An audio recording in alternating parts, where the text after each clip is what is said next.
believe that an enemy is coming from far away. I'm looking for warriors. This stranger. Others like him. I'm building an alliance to defend us. Welcome to the Hero Escape Podcast, your weekly escape from Jesse Eisenberg's interpretation of Lex Luthor. I am one of your three co-hosts, Nathaniel Blevins, and I am joined by... David Saxon. And David Corliss. Happy Justice League, everybody. Welcome to Escape with Us. It's just us, League and you, talking about the new release.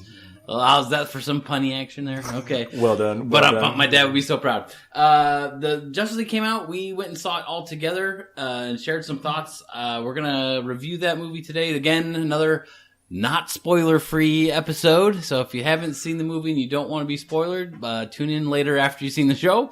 We are going to be talking all about it. We went and saw it opening night with a pretty packed theater, right? Yeah, it was.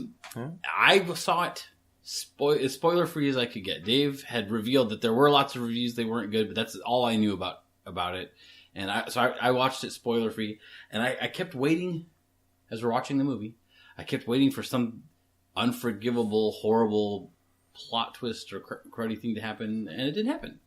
And so I'll say I enjoyed the movie. I thought it was just fine. And comparing to recent releases of like Ragnarok or whatever, not as good as Ragnarok. Okay. But for a DC movie, Put that qualifier in there. Yeah, it was pretty good. So I enjoyed it. I think one of my, couple of my favorite scenes, I love how when Superman shows up at the end to fight the villain there, he just really whooped. Like, it was just like, okay, this is over because I'm freaking Superman, and I decided this is over. Mm-hmm. Like, I needed that, right? I loved that. So it's kind of that dad move. I don't care who started it, I'm finishing it. Like, it was the dad. Right. So that was, I totally loved that. And Henry Cavill is my favorite part of the current DC universe. I just like him a lot. So it was good to kind of see Superman kind of get his piece of the action there, and it was kind of over when I felt like he was did not get a fair shake in the Batman vs Superman movie or whatever. So as far as powers and beating everybody up, the fact that the rest of the Justice League was no match for him, and then when he shows up against Steppenwolf, it kind of ends it, right? So I really, really liked that part of it. So out of 10, right? Yeah. How many stars out of 10? Decimal points allowed. Hold on, let's go back. What did you give Ragnarok? You gave Ragnarok? I gave Ragnarok the funnest, happiest 8 I had ever had. Ragnarok gets an 8. Yeah, it wasn't a regular 8. It was a fun, happy 8. First floor got a 10 though, right? Yes. Okay. Yeah, the first floor got a 10. So, and I keep going back on that. Right? Sometimes I feel like I want to rate it more because I really want to go take my boys. I'm going to go watch Ragnarok probably again. So if I'm watching it 3 times, can I really give it an 8? Maybe I need to give it something higher, right? But anyways, so with Justice League, I'm stuck between like a 6 and a 7. It's kind of where I'm at. For me, it was good. There was no major party fouls, but there were some flaws, I think. I think that you never got to like loathe or hate the villain, and you have to have a really good villain. Yeah. For people to buy into the movie and to like the story. So they didn't do a major party foul on any of the characters that offended me, of the main characters that we saw, the main superheroes or anything like that. But then there was no, like, this is a bad guy who needs to be stopped, right? He was just sort of this guy who showed up trying to conquer the world again. It was like, a dime a dozen kind of a villain. He seemed almost mindless, like just singular focus. Yeah, I mean, which worked for him. That he's there to conquer the planet, right? Like, I guess that makes sense, but we didn't loathe the villain, right? There wasn't this thing that he did that was so evil or so corrupt where you either hated him, were grossed out by him, or repulsed by him in any way. He was just the bad guy in the movie, right? Yeah. So that's what I think. The one thing I would change to make it like a lot better, right? He never did anything right that had you on the edge of your seat, I guess, too, right? It was never like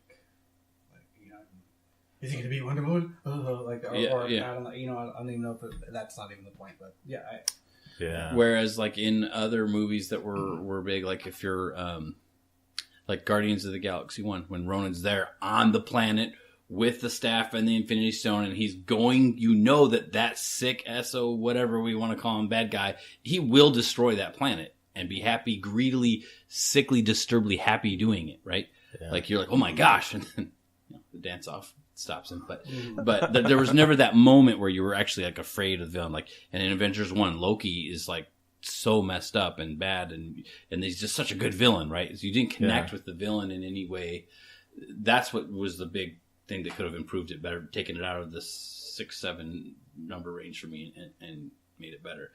I think about Iron Man 1 too, where the villain was you didn't know he was the villain until the end, but the whole movie you're building this relationship, and then you find out he's not, and then there's a relationship there, so you kind of hate him more at the end because of the betrayal of it all, right? Those are good villains, right? Because all of those have in common that there's a personal element. The villain has a direct against one or more of the hero characters in all those other movies, whereas in this one, Inside Baseball, this is the first movie that we all went to see together. Right. And I remember saying, he seems like if you just sort of stepped out of his way, he would completely ignore you and disregard you and keep moving forward because of that singular focus. So you don't feel that same sense of direct threat, like he's got it out for Aquaman or he's got it out for Wonder Woman and he's going to pursue her and kill her unless he's stopped, kind of thing. So, like, if I was to tweak the story in any way, I would have said, in my quick imagination, I would have said, well, he's got this connection with these mother boxes, right?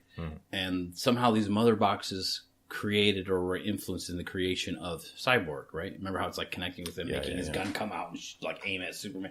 So I was just thinking, just to make you hate the Steppenwolf character, have him catch on to that link somehow and then use it to hurt Cyborg or make Cyborg do horrible things that make our skin crawl, right? That would make us hate him. Exactly. Because they do a good job at introducing the Cyborg character. You kind of buy into it. They could have maybe done that a little bit more, but limited time and all that. So that he's doing something just wrong, right, to Cyborg. And then we would have hated Mr. Steppenwolf a little bit more. We would have like, this guy's just dirty and disgusting. Exactly. And he's not just another bully. He's twisted, right? And then we would hate him more. So something like that, I think, would have really, really done it for me. So, 6.5, 7, somewhere in that ballpark is where I'm at. Dave, what did you think, bud? Yeah, I agree with you. It's not quite an 8 to me. I think, did we talk about this in a previous thing where I think we did. We made fun of the $50 million mustache or $25 million. Yeah, I was leaving you some. And so if you see this movie, pay attention to Henry Cavill's upper lip. Yeah.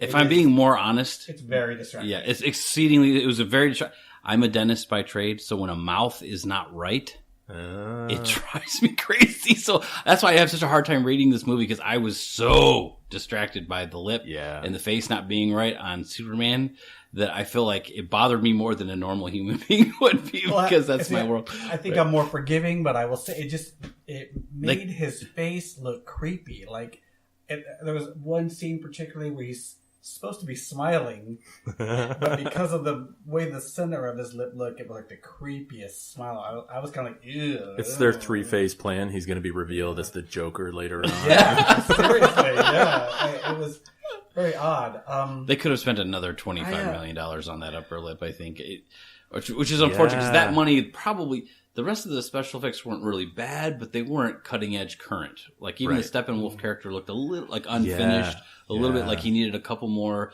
levels of depth of color and skin toning and all that stuff to really make him look more real. He looked a little bit Some cartoonish. of his movements were a little bit wooden sometimes. Yeah. So that $25 million that went into Superman's lip, if they could have put that on the other stuff, or put something I felt bad interesting to point out in the midst of that, which you actually said before we started recording, that if you had talked to people who did not know that going in, and they did not notice it.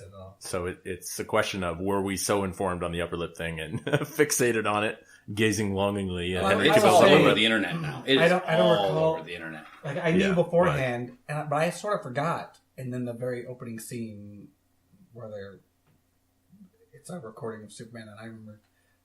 For a quick second, like, something's off his face. Oh, his mustache. Oh, like that. And Then it was all over. And then I was like, oh, I remember. And then I couldn't help but see that. So yeah, let me say I enjoyed this movie more. There were definite scenes where I felt like were homages to the, like back to the 80s Superman and the 90s Batman movies, which I thought was kind of cool. I know you disagree a little bit. Poor homages. Yeah, one of them wasn't. And I did go back and watch the beginning, and it's not that close at all, really. But I appreciate that they tried. I didn't really like Steppenwolf as a... Yeah, you know what he was like to me? I don't know if you've ever read one of those comic books where it just feels like a filler between the next major story arc. So they just generate some... Hey, we're just going to have this guy show up, and he's going to... Taking up space. Threaten the world, and we're going to defeat him, and then this happens because the timelines don't quite line up before we can do major story arc. Yeah. So he's like the Darth Maul character, except for Darth Maul was really cool. Yeah. Right? Yeah. Right? Exactly. So, yeah, because it was like he was just there and just like, I gotta do this thing, guys. Don't get in my, if you get in my way, I'll fight you. But as soon as I get out there, I'm gonna get out of here. Which seemed to contrast with the flashback from the movie where they show Steppenwolf trying to conquer the Earth, and he's very angry and very volatile and intent on conquering it. And this time it seemed like he was like, well, I'll fight you if I have a minute, but I have an appointment. And I also did not like, I guess it's spoiler heavy, I didn't hate to say this. I feel like the whole DC thing, right? This all stems to me is that the whole DC cinematic universe needed more time in the oven, I feel like. Yeah. And there was not time to miss Superman when he dies. There was... And I feel like they rushed to bring him back. I don't like the way they brought him back. I really love from the 90s, the comic arc of the death and life of Superman. And I read the comics and I have the novel, which is a very good read. If you don't like comics, get that novel. It's really good. It's a lot of fun. If you're not into pictures. If you don't like pictures. I do. I think I like the novel better than the comics.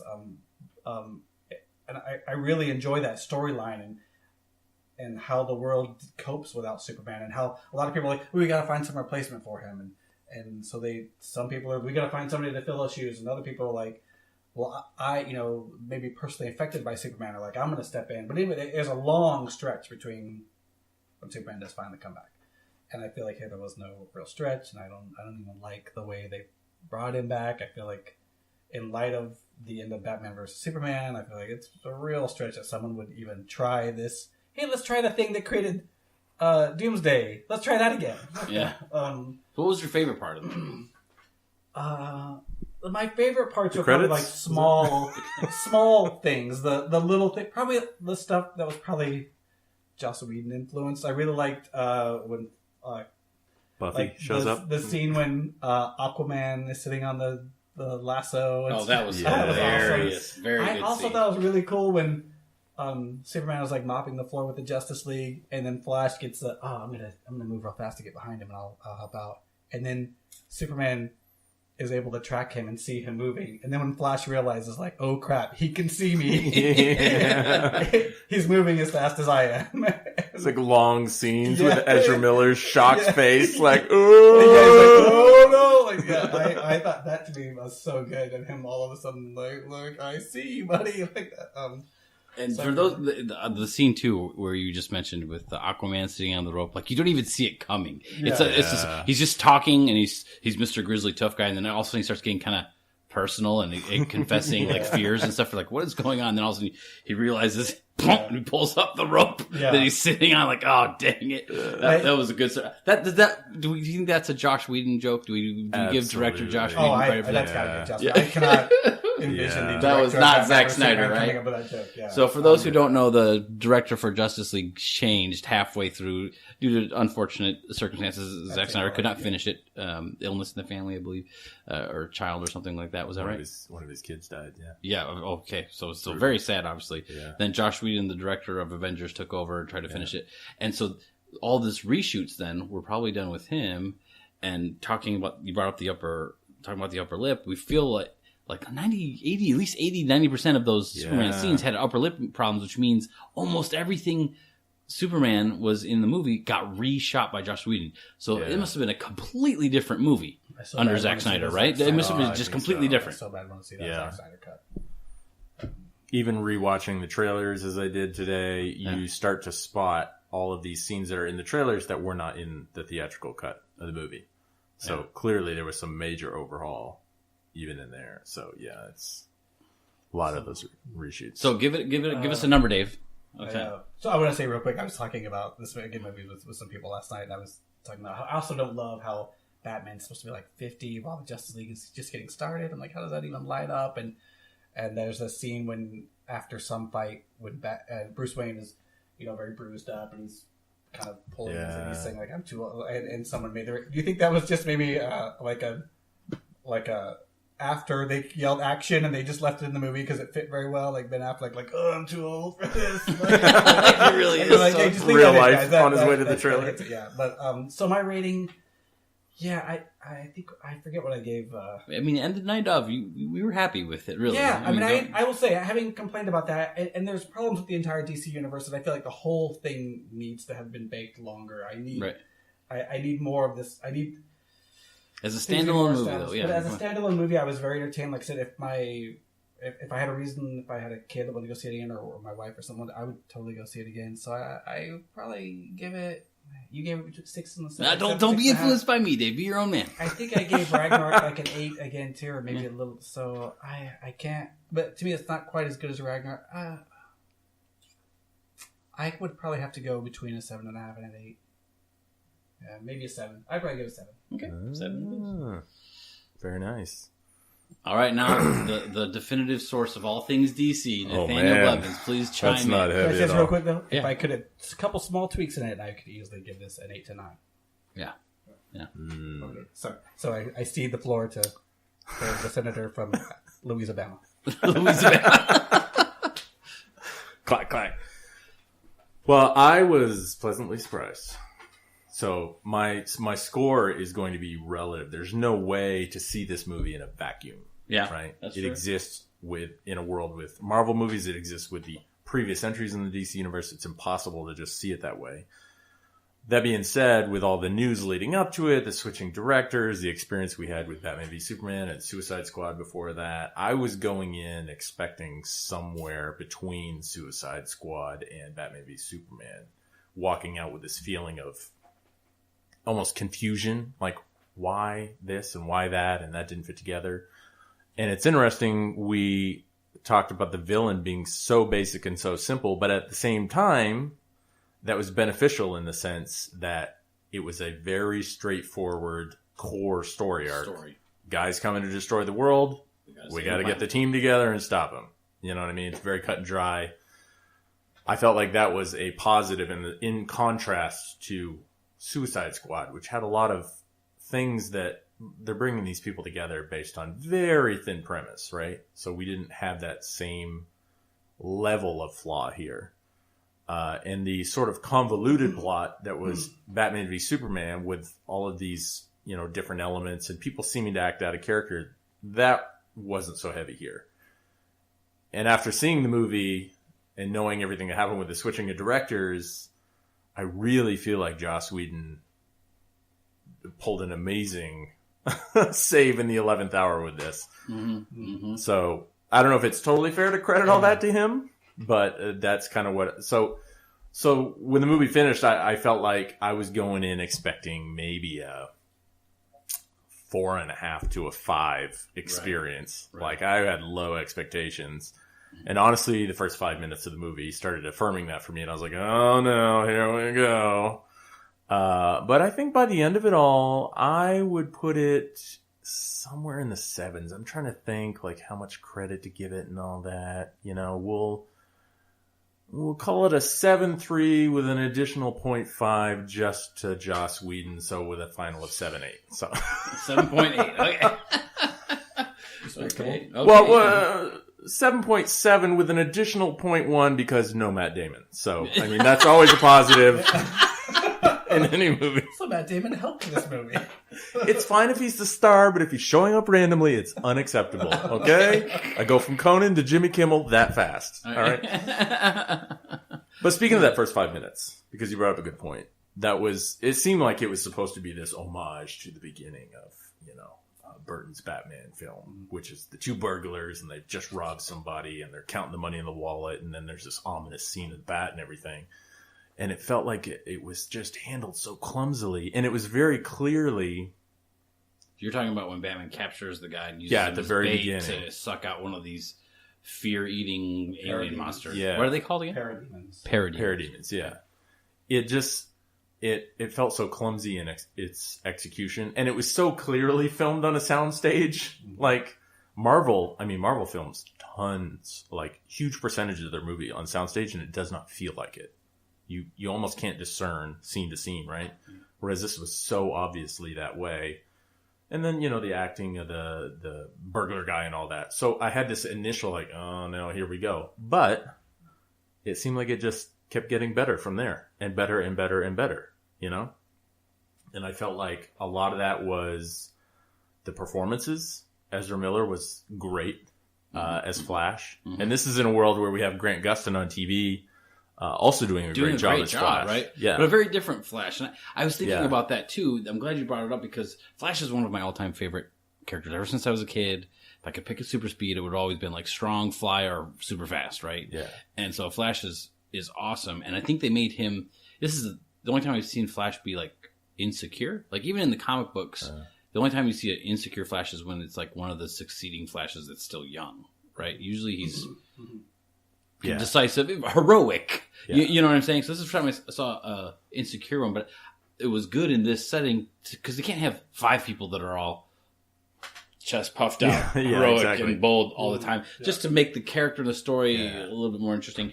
And it made sense because just because you have a power doesn't mean you're naturally heroic or courage. Yeah. And I love the Batman scenes like just save one. That's my favorite. At some point we talked about talking about our favorite scene. That was my favorite scene because I felt like in the midst of everything else going on in this movie, you have this great chunk of dialogue here that is just, it's really good. You know what I mean? Yeah. Like it was better than average. You know what I mean? Like, can I ask you a question? Do you think that might be the actual best moment of Ben Affleck being Batman, like the best Batman scene of the movies has been Batman? If I think about it, that might be the. I'm glad you said it. Might be because you see him actually mentoring. Like the one thing he knows is he's not killing people. He's actually being Batman, and he's in a mentoring role. It's like, look, just because he knows Flash is capable of everything. Like a normal human in that situation, would be like, dude, you could do almost all of this by yourself. You're so fast. He breaks it down. Save one, and then I think he said that you'll know what to do. You'll to do after that, and he was totally right. It shows the gravitas of someone who's got a lifetime experience of saving people, and a good leader, and all those things, right? So that was a good scene. I'm glad you brought that up. Also, how badly we need a good version of him and Robin. You know what I mean? That whole thing playing out well on screen, not, even 30 seconds at the end of a Nolan film with some lady saying, oh, you should use your real name, Robin, and then him swinging into the cave. You know what I mean? That doesn't qualify. We need the fleshing out of the whole thing. Yeah. But Ezra Miller was great. Aquaman is totally different than any representation I've seen of Aquaman in the comics or any of the animated movies, but yet I really enjoyed it. Yeah, because if you stray from the core material, we better love it or you're dead, right? Yeah. So for me, I loved this version of Aquaman. And I was ready not to like him because I want classic Aquaman, orange scale shirt, Republican blonde Dave loves to hate her. I do. And I thought I'm not going to like this guy, and he won me over very quickly. Yeah, very cool Aquaman. Yeah. I'm glad you liked him too, Nathaniel. Yeah. Yeah, and just all his scenes and the visuals and everything. And I walked out of the movie excited for a standalone film with him, which again is not something I was expecting necessarily. And like you said, you see some of the moments in the trailer where he's delivering funny lines, and you see Ezra delivering funny lines, and you're thinking, I don't want everybody to be trying to be funny, but it worked because he was a different type, in terms of his humor. Kind of going back a little bit to our Ragnarok discussion in the way that people are delivering funny lines. It has to be true to who they are.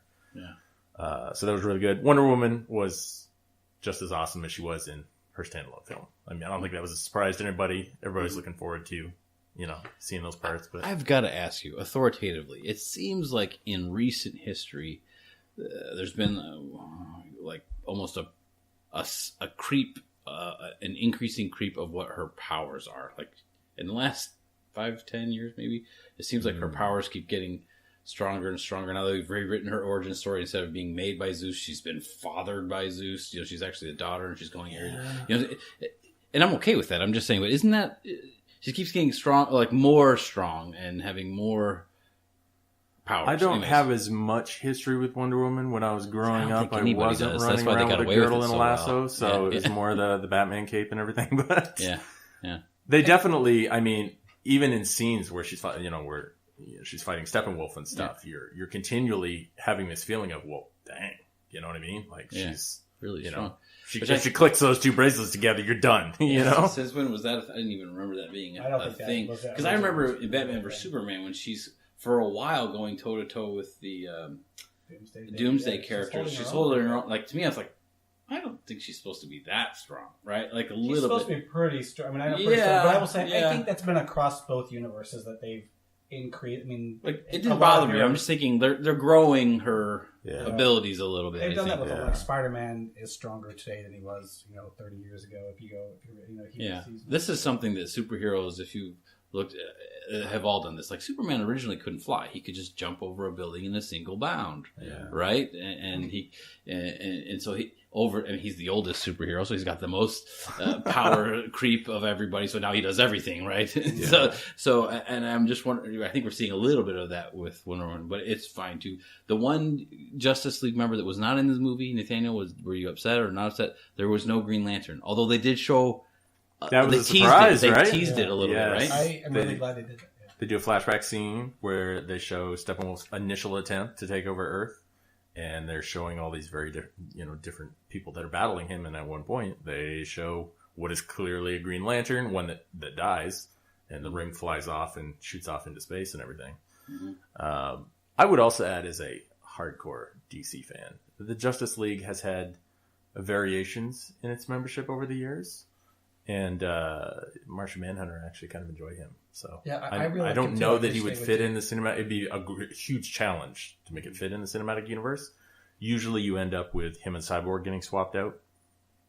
So Cyborg, speaking of, really worked in this movie as well. Mm-hmm. I don't know about you guys, but I was really impressed with, he had the best CGI, I feel like, of all the various forms of CGI we saw. Definitely better than the upper lip. And his suit was super cool. Like you could sort of see into his chest. It looked like he had like a furnace or possibly an arc reactor in there. Keep it on loan from Tony Stark. Yeah. And his delivery and everything was great. The actor, who was kind of a nobody. I mean, I even looked him up on IMDb, and it's a pretty short list on there. So kudos to him. Which is the perfect. If you can get a good actor to do it, that's a perfect guy in that role. To have a kind of an unknown. Yeah.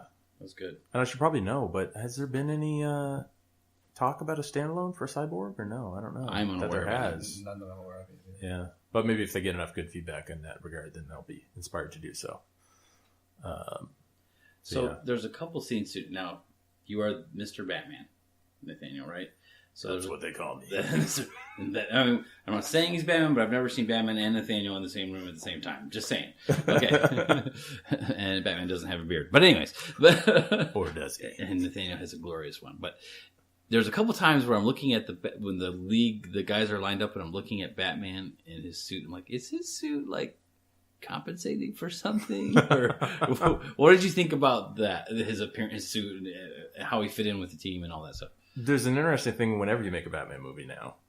You have this challenge in front of you of, we have to somehow make this our own. We got to make our own version of something that has had multiple versions all the way through, right? Yeah. So I kind of took that as their interpretation, but yeah, there's definitely some padding going on there and some shaping. It's not as extreme as hard plastic bat nipples or anything like that. Batman Forever, thank you so much. But it is an interesting take because it looks more like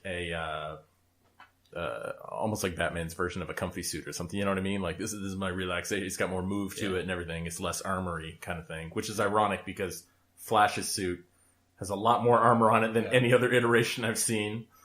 But yeah, I mean, overall, I guess I didn't mind. And he does at least 2 different suits in this movie, right? Because I remember at one point he came out and you were saying, "Oh yeah, that's the one." In with some sort of silver padding or something. Like that. So maybe that was it's not my favorite suit or symbol. You know what I mean? The big fat bat design that they've done. Yeah. But again, any Batman movie that comes out or any reboot that happens, I expect some kind of tweaks, strange. So he just looked a little bit puffy. Oh, he definitely looks. Why is Batman bigger than Superman and Aquaman and everybody? He's the only one that's not strong, right? Yeah, right. I mean, it does beg the question, like you were saying, when he's taking the suit off, like how good a shape did Ben Affleck actually get into, or was he able to get into? I mean, obviously Henry Cavill goes all out and is like inhuman in terms of his muscle tone and shape, and his suit is a like beautiful man. Yeah. You know what I mean? Like that suit is not any kind of additional anything. It's like skin tight, and that's what he worked to get. Yeah. You know, so I do. I mean, I think Ben Affleck got in shape. I hated him. He's not that. Yeah, he's a devoted actor. I mean, he definitely got himself in shape for it. So let's talk a little bit now, if we don't mind shifting gears just a little bit, about what are the next steps now for the DC universe? Where are they taking this story? They tease two almost they seem like different futures for it. I think one where Steppenwolf leaves, but he mentions doom, dark side. yeah. Which is like the Apocalypse / Thanos version of DC, right? He's insanely powerful or whatever, and so they've got to be going that direction. But then they have the bonus scene at the end where we find out that Mr. Lex Luthor, the last time we saw him, he's going nuts so crazy in the jail. Batman vs. Superman. The bell has been unrung. Ding dong, ding dong. It can't be unrung. Ding. The Joker. I mean, the Joker. Old Joker. Yeah. And then all of a sudden we see him. He's on his yacht. He's escaped jail somehow, and he's gone from my big plot was to bring hell to Earth. This hasn't worked, and now I've decided I need a league of my own. I didn't really understand the Lex Luthor character in that one scene. What? Like, he probably just finished watching that movie, A League of Their Own. And That was a great idea. And he's like, you know what? That gives me an idea.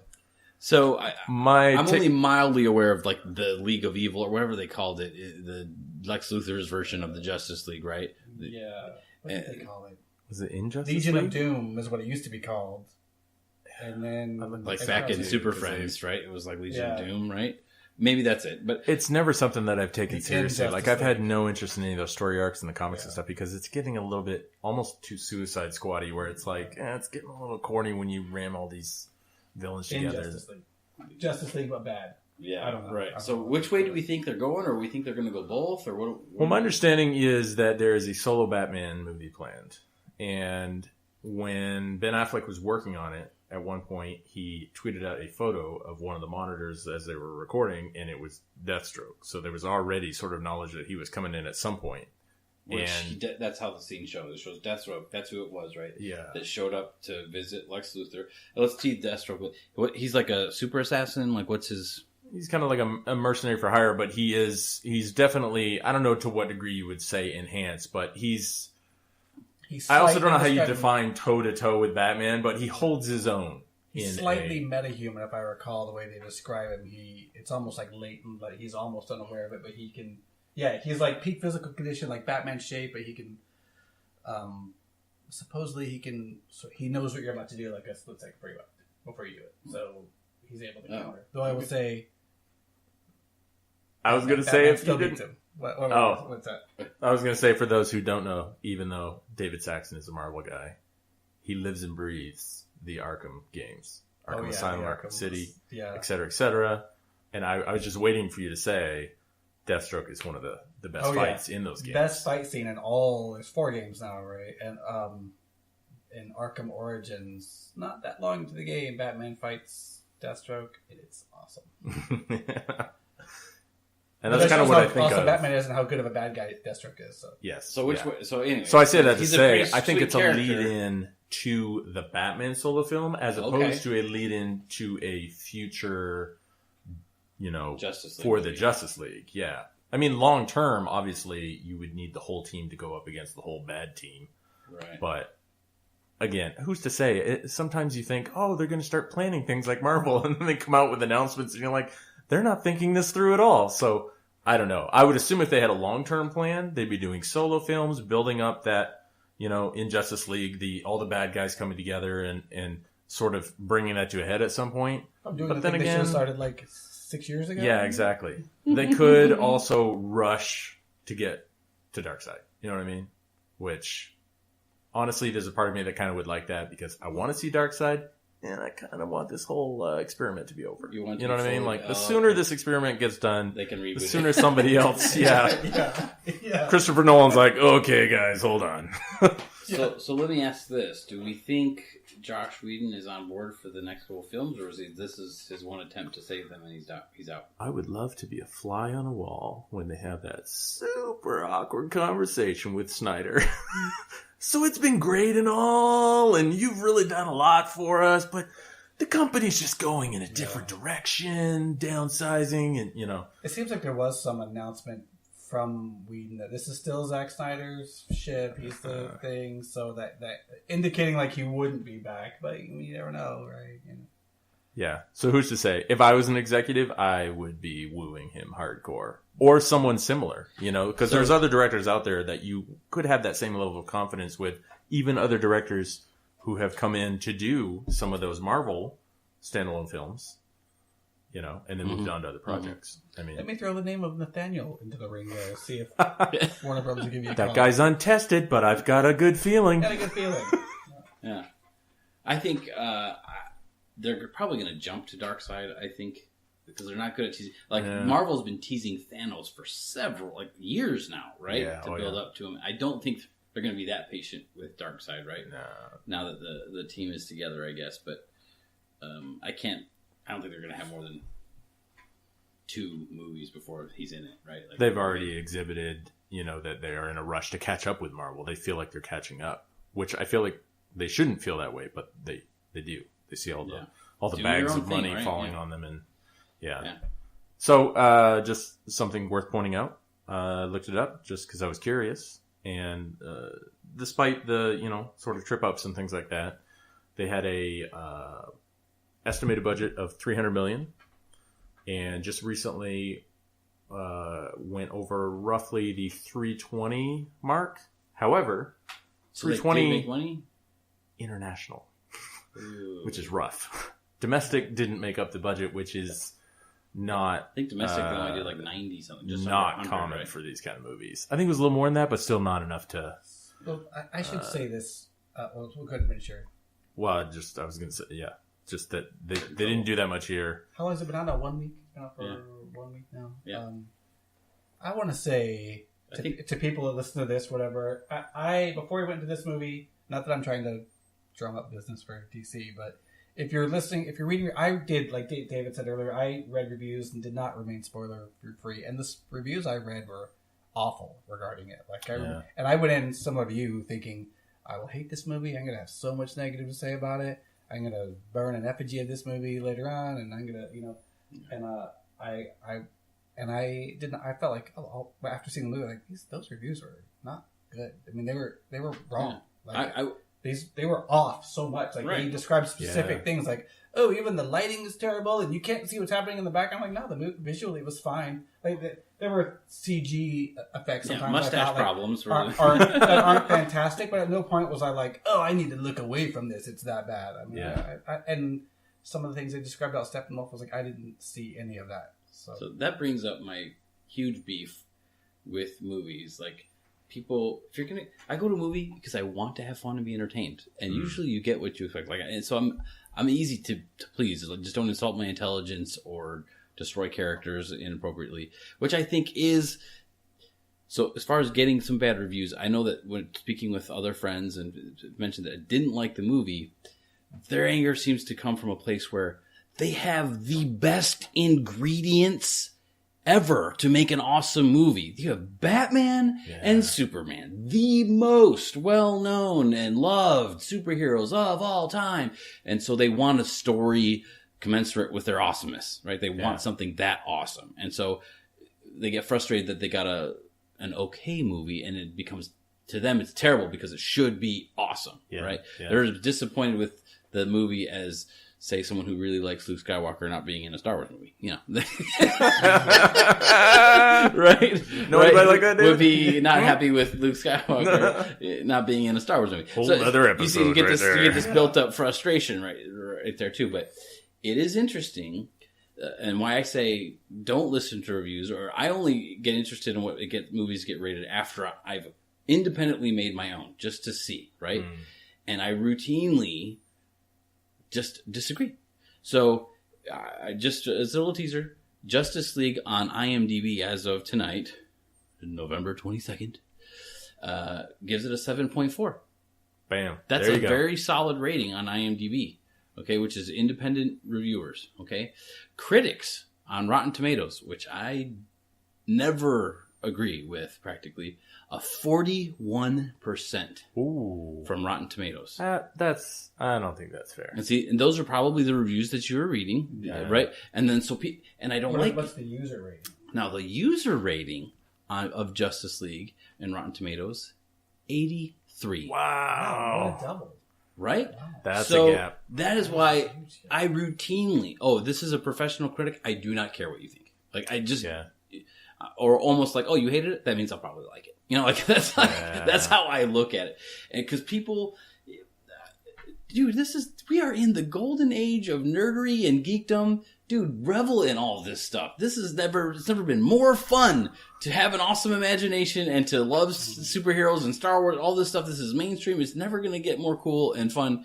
Enjoy it. Why go in, sour your own soup? Just, I don't know. And I think that, you read these reviews and they tell you to hate it. You come out of that movie, it's like, I liked it. And then you look at a review, 41 Rotten. Yeah, I guess it wasn't that good. I mean, blah, blah, blah. And you talk yourself into wanting to agree with what you think you're supposed to think because Rotten Tomatoes or anybody says, right? Nah, just enjoy it. It was good. It was a good movie. Right? Having said that, though, if it's not going to win an Oscar, but it didn't change my life. But for the price of admission, I was entertained for 2 hours or whatever it was, and it was fun. Especially in this golden age of movie pass price of admission. But I will say this, I will support someone who also does say, because I am in agreement with Daniel to some degree. I'm just waiting for Warner Brothers to finally end it. Hey guys, we're done, and end this experiment, and let someone a little more capable take the reins there. So if you're saying you hope by not paying for a movie ticket and seeing it that you will help it end earlier, then I'm fine with that. If that's your reasoning, I'm fine with that. Don't go see it. But if you're holding back because of a review, like, I don't like it as much as I thought I would, then just go see the movie and just relax. And I have plenty of beef with a lot of these movies too, but I am trying to let go of that and just enjoy the movie. And I enjoyed Justice League. Yeah, and not to pile it on, but I would also add that I went in expecting not to recommend anyone to go see it, and I would wholeheartedly recommend that people go see it. Yeah. That was one of the first times.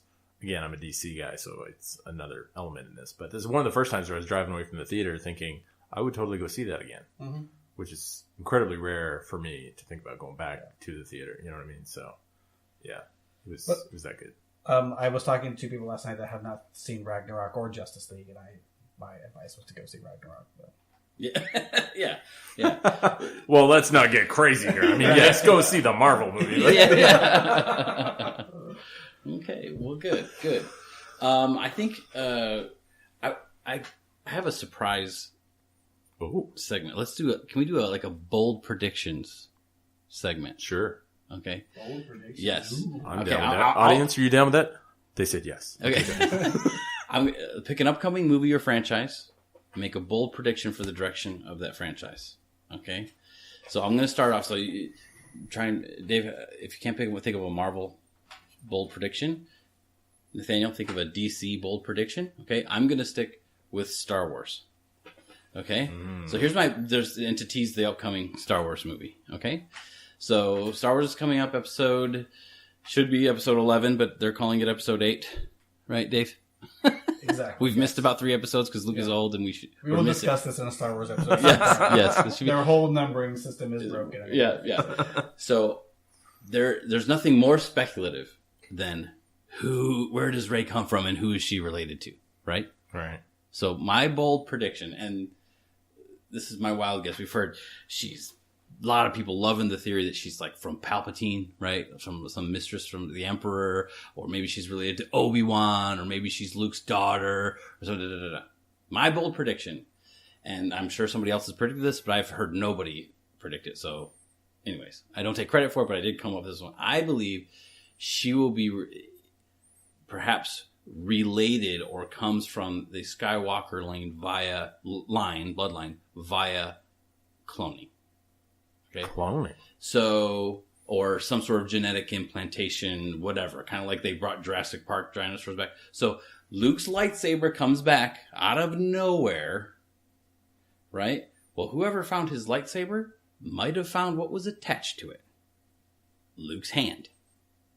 Thus the genetic material, cloning,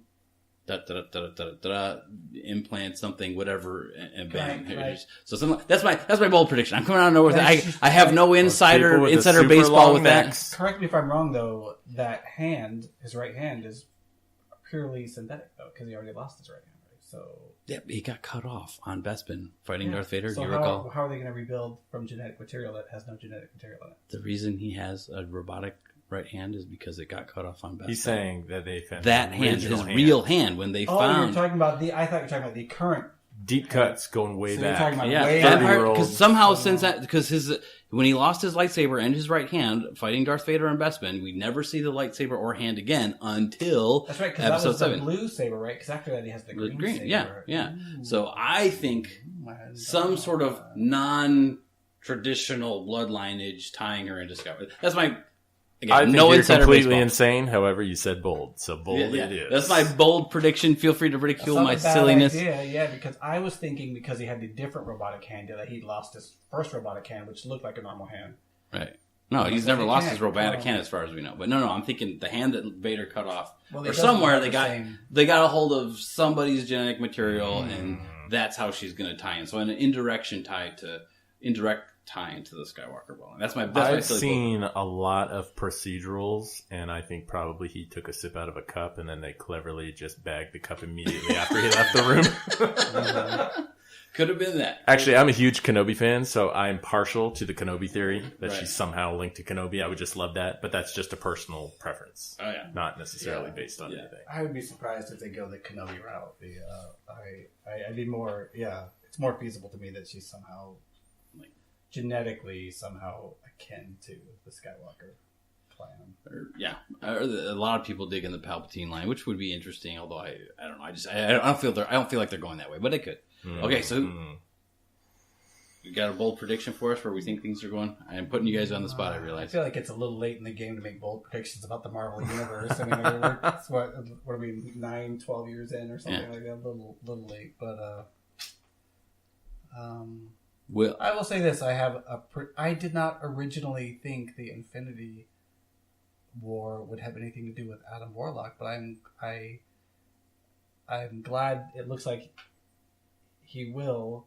I don't think that we are going to see much Thanos in the first part of Infinity. I think Infinity that Wars without much, so he's like in the think shadows they won't- still. I think they'll be in the shadows until the second one. I may be way off, but I think that they're going to try to hold him back a little bit more because I think it's going to be. Yeah, maybe they're going to Luke Skywalker him right. Tease him. So let me force you into a bold prediction. How many beloved superheroes, good heroes, will die in the Infinity Wars? Oh, really? Just take the actors, calculate who is late 40s, over 50, and is making too much money, and there's your number. Yeah. So I could get bold here and not explain myself, but I wouldn't be surprised if they all die. Okay. Wow. All right. If anybody's, I won't ruin that, but I wouldn't be terribly surprised if they all Are die. you gunning for Thanos' job, you dark individual? Okay. So bold predictions by Dave Saxon. All right. Everybody dies, and if you're wrong, then we get to kill you. So okay, good enough. Dang it. Dang it. Jeez, Should have guys. read that. Should have read the fine print in that contract. All right, Nathaniel, give us a bold prediction for the DC universe. If there's anything we've learned about the DC cinematic universe, is that it is unpredictable in I- all kinds of ways. You drew the short straw on the bold predictions. Something that brought to mind, though, is the talk that had been happening about them doing a Shazam movie and having Dwayne "The Rock" Johnson be Black Adam. And I don't know if that was like he signed a contract or just because he has that sort of like slick, he has the hairline and the slick back hair and the bulging chest. So it's kind of like you can't help but see that.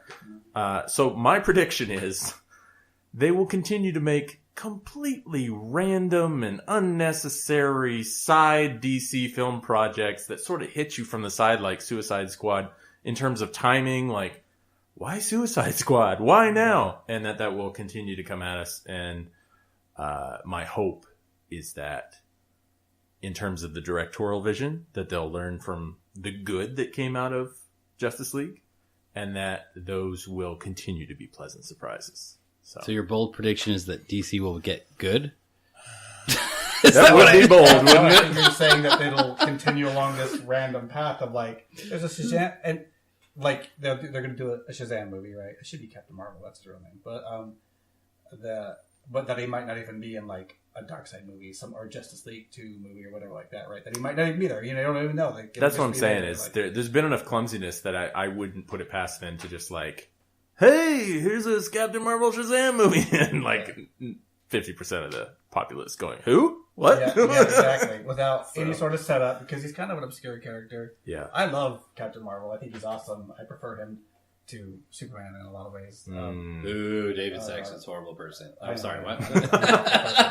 And it'd be awesome if there was something to, like, I feel like if they're going to do that, this recent Justice League moved off some time to maybe tease him a little bit and have a movie about him, and then, because he would be an excellent compatriot if they are going to fight Darkseid, because to have someone that is equally as strong as Superman fighting Darkseid would help a lot. Bold prediction: Joss Whedon will turn them down on their offer to do feature films, but they will secretly clone him after having him sip out of a cup and slipping it into a bag. Who directed this movie? Oh, nobody. Back when he was filming Avengers, did he lose a hand? No. No, but he lost a lot of hair, and so they guessed from a brush, and now they've cloned him. And okay, all right, so it's time for everybody's favorite talent segment. Who would win?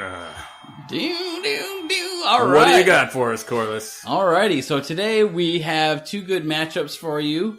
The first one, let's go ahead and do the random draw. All right.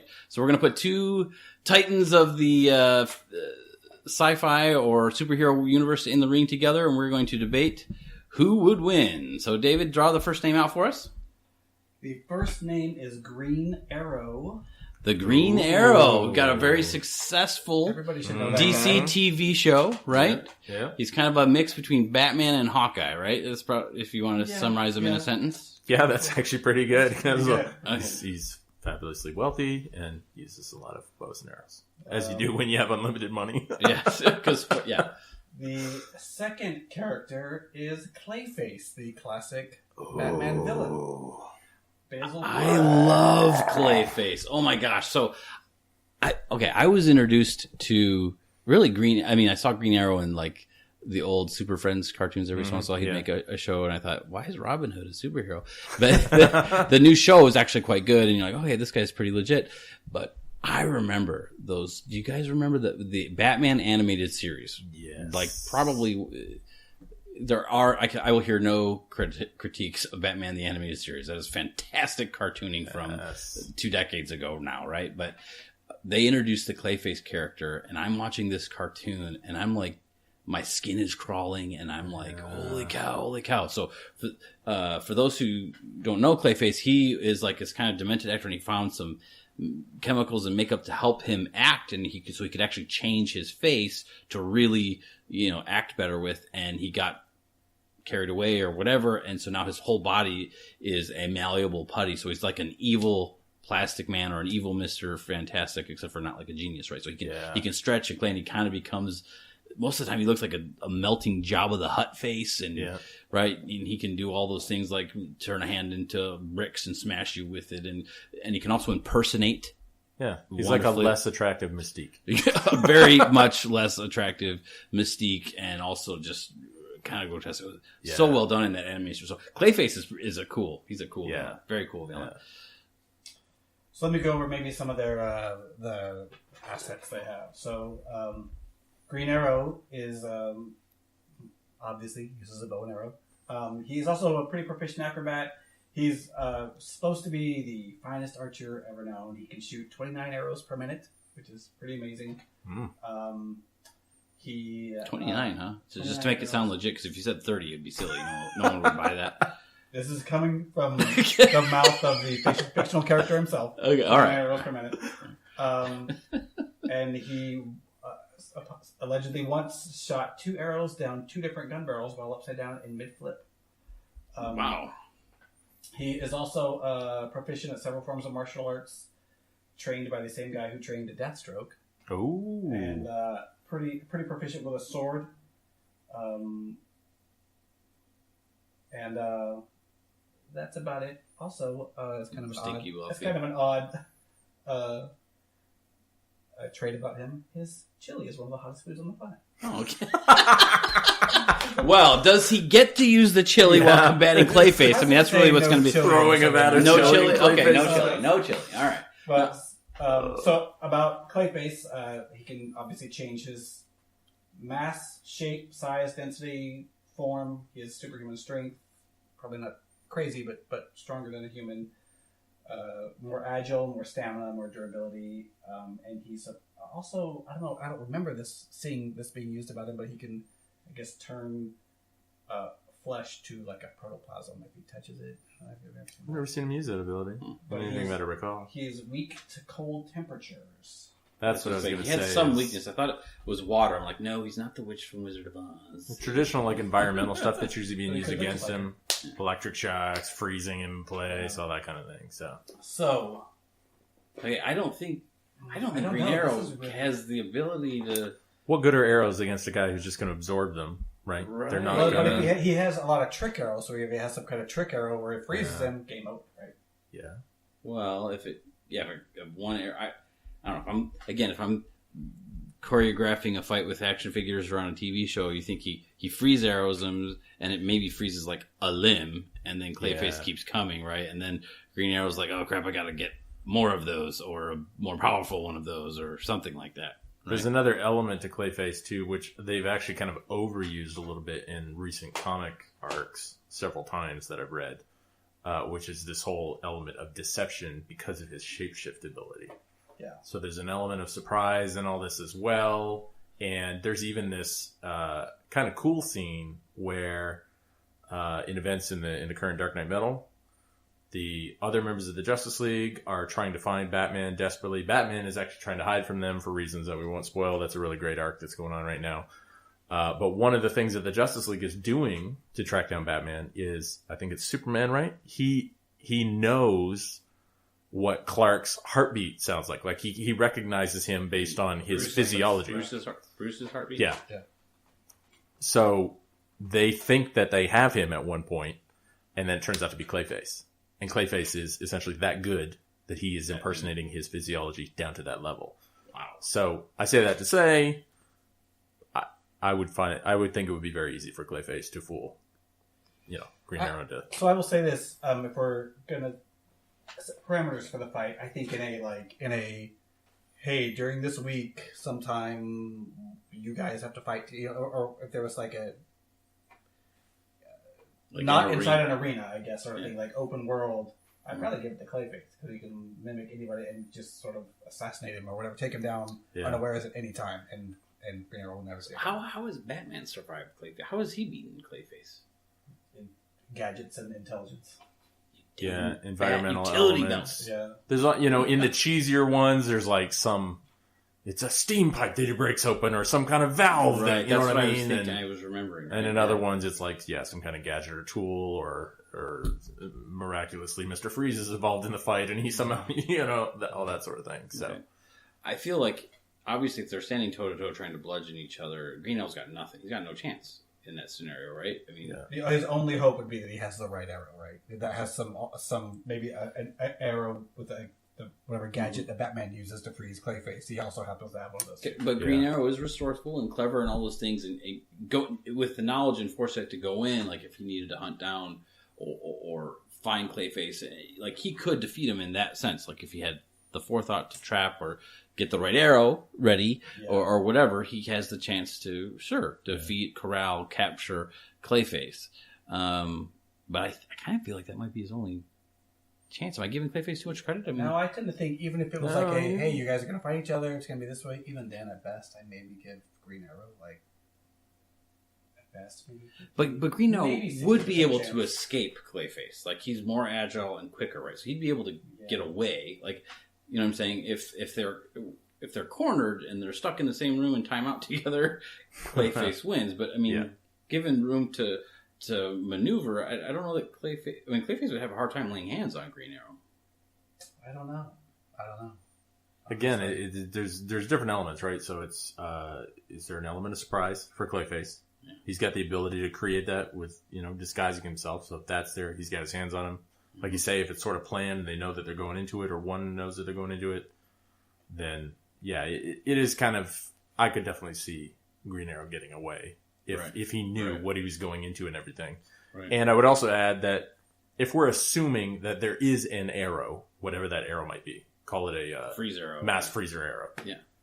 If he has an arrow in his arsenal that can do it, it's not like he's going to miss, right? So that's another. Well, I'm just gonna go ahead and say in general, unless there's a circumstance that favors Green Arrow, I generally would probably give this to Clayface in most. Yeah, the lowest I'm giving him was 60% odds of winning, regardless of terrain. If they're stuck in a room on timeout together, then Clayface is at 100% the win. I think. This is our first time. Nathaniel, what are the odds? Yeah, if I'm putting money on this, I would probably put my money on Clayface. The old good guy always has to win a side. You know what I mean? Right. Like if I'm just purely watching a match, If this is happening in a Green Arrow comic, he gets away, he gets what he needs, and he finds a way to win. If it's happening in a Batman comic and Green Arrow is just making a cameo appearance, Green Arrow needs to get saved by Batman in this comic, right? Yeah. Okay. Exactly. Bold predictions. It does highlight the sort of gap there of how highly we regard Bruce's intelligence and his intellectual element in terms of the sciences versus Green Arrow, who is equally as wealthy and equally as physically agile or pretty close. But the differentiator is, Okay, so here we have it, our first villain victory, right? This is the one I'm remembering. Anyways, Clayface, bing, bing, bing, bing, by unanimous decision. Not that there's no love for Green Arrow, okay? But we're giving it to Clayface. All right, so we got time for one more? Let's do one more. Who would win? This one, we did stack the deck in homage to recent events. Future events. Recent and future events. All right, this one, and in this corner, the Dark Man himself, the myth of Gotham, Batman. Oh, so the match is already over? Wow. That was kind of boring, guys. You should have come up with something a little more. Well, hold on. So in one corner, we have the Dark Knight. And in the other corner, an up-and-comer, the King, Black Panther. Oh. I stuck it with the Batman. Okay, and we're all right. We're ready okay. So just to qualify that, not purely best in fanboy, but that intellect thing I was talking about. Yeah, that's the edge. Let me run down sort of the. So we all know Batman very well. Make your case for Black Panther. Well, no, I'm just gonna list our. He has a good heart. Yeah. He really is trying to do. So this is interesting. Did you guys know this? I didn't realize this. Batman is capable of lifting like 1,200 pounds. Did you know that, Bruce Wayne? Squatting? That's how strong he is. Yeah, is this like a deadlift that we're talking about here? No, I think deadlift. Pinky like finger up in there. Like a bench press, like 1,200 pounds. Something like it's I didn't well, realize that. Let's okay. He certainly lifts. We know Batman. Batman's canon powers are listed as indomitable will, unstoppable determination, strength of will, that sort of thing. He's able to function while tolerating massive amounts of physical pain and even resist telepathy, mind control. Intimidation, he instills fear, interrogation, peak human conditioning. Again, this talks about how he's been training since he was a youngster. His physical condition attributes exceed any Olympic level athlete that's ever competed. Speed, strength, speed, stamina, agility, reflexes, coordination. All right. So he's the top human specimen. And to quote Justice League, what are your powers again? I'm rich. I'm rich. There you go. I'm rich. Okay, so let's Black Panther is less known, but that trailer sure made look pretty freaking sweet. Right? And just martial arts mastered 127 styles of martial arts, weapons master, virtually every type of weapon. There's not enough time in their life to become a master of 127 martial There we go. arts. It's shown to be able to bench press at least 1,000 pounds. Yeah, so they're all right, let's skip over to Black Panther. Black Panther. Yeah. So he's got. I've kind of. If I was to summarize Black Panther, he's sort of like it's like the Batman. If you took Batman and smashed him with Iron Man, because he's got all the tech, except for having a flying iron suit. He has a vibranium suit, which is the stuff that Captain America's shield is made out of. His strength level is 880 pounds, which is pretty good. He is the chieftain of his people, the king of Wakanda. Mm-hmm. When he was made king, he was part of the ceremony or whatever. He eats this special heart-shaped herb that gave him superhuman acute senses, increased his already formidable strength, speed, stamina, and agility. So he's a druggie. That's what you're saying? Let's see. Batman versus a crackhead. So he's strong enough that he's been able to shatter machines as powerful as Doombots with a single blow. He's resistant to magical attacks, superhuman acute senses, hearing and smell and those okay. things.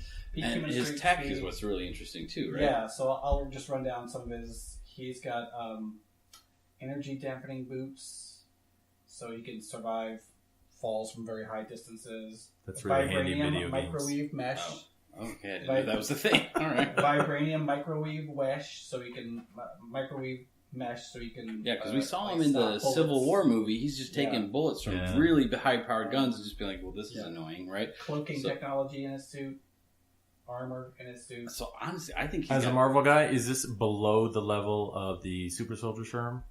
Captain America, I would say it's below. It's close, but below. Okay. So, and also remember in the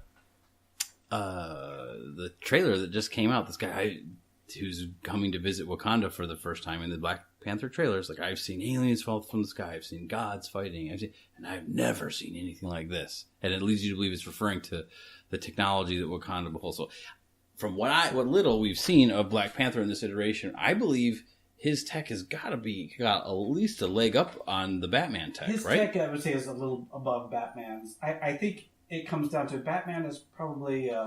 Because Batman's character is so grounded in, like, he's a human, right? He doesn't have super things, where Black Panther, they're in the realm of fiction, he's got this thing called vibranium, which has allowed them to accomplish all these technologically amazing things, and he's got this skin-tight suit that's also, like, invulnerable, right?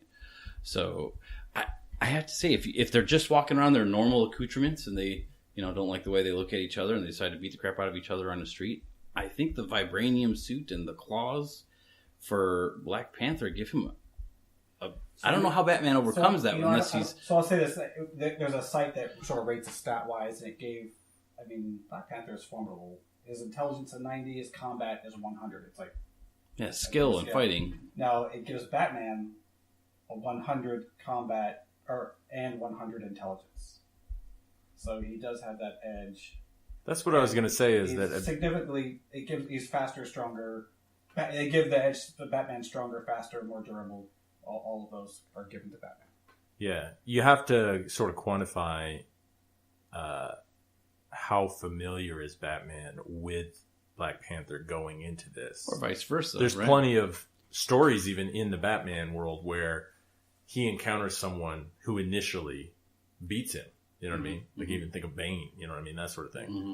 But then he takes time and then comes back and ultimately overcomes. That's the whole intellect piece. So that's the question in my mind, like you say, with the suit and everything like that, the vibranium. Like, I think that he could and would come up with some way to, overcome that. In the DC universe, apparently Batman's able to beat anyone because somehow he beats Superman, right? This is one of those ones where in a Black Panther comic, Black Panther would win, and a Batman comic, Batman would win. So it's so close to call.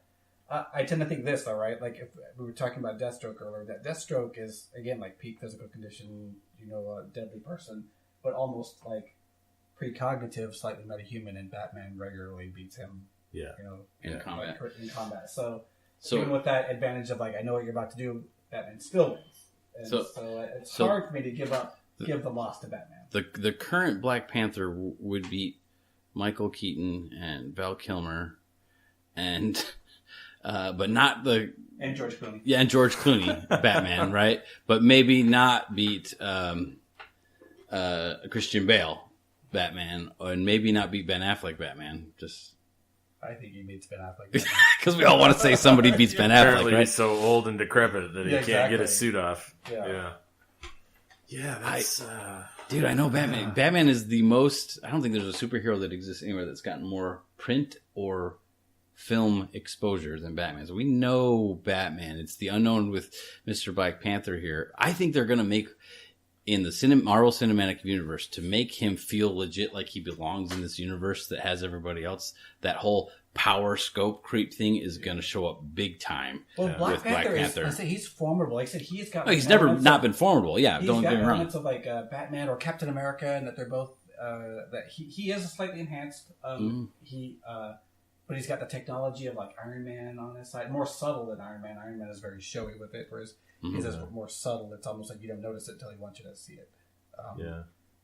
So it's hard not to give it to Black Panther. I mean, like I said, in the comics, he's okay. So let's extremely formidable. Let's turn this into the Rocky movies, right? So the first time they fight each other, they don't know each other. They meet each other, whatever. They're chasing after the same villain. They end up fighting each other. I say round 1 would go to Black Panther.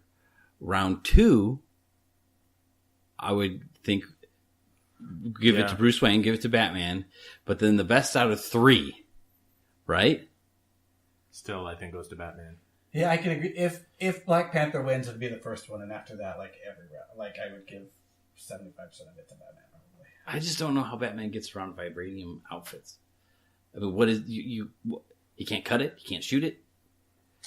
How does Batman defeat somebody like Superman? How does he defeat? There is one of the great story arcs of the Batman and Justice League universe is the Tower of Babel storyline, where Batman has studied and stowed up ways to take down each member of the Justice League. So not just Superman, but all of them, and those are all executed and work. So that's the whole thing, right? It's like even in that first encounter where physically Batman loses, I still think he gets away. There's no way for Black Panther to even seal the deal. You know what I mean? Like to totally finish him. So I just don't. Okay. I think to me, I think because of the better tech and the fact that he's enhanced and stuff like that, I think I'm going to give out of 3. I think round 3 would be a really close fight, but I would still give it to Black Panther. And I think the movie coming up will validate because they're going to scope creep his powers a little bit.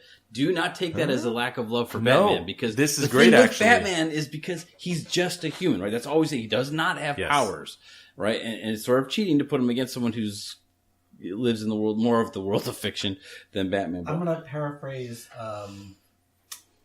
Jeff Goldblum from that. Somebody I think we already just used him like last week or a week or so ago, but Batman finds a way. Yeah. like that. He always finds a way. And I think so. There's a. I have a friend that he used to love to sort of say what Superman had said about an enemy. He would always say like, "Oh, he said this about Martian Manhunter. He said this about," and Superman calls Batman the most dangerous person on the planet.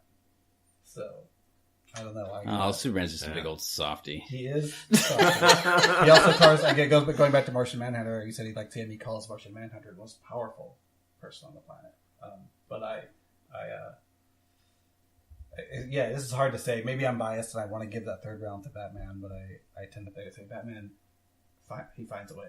He wins. He does his. Like I said, his intelligence is like to that point where he will take that loss and that win, and know what he needs to do to get that third win. Yeah. The resourcefulness of Batman is like, it's sort of like, well, how did Wook win? Well, he just got stronger to win. Well, it's like, well, how did Batman win? He just got cleverer to win.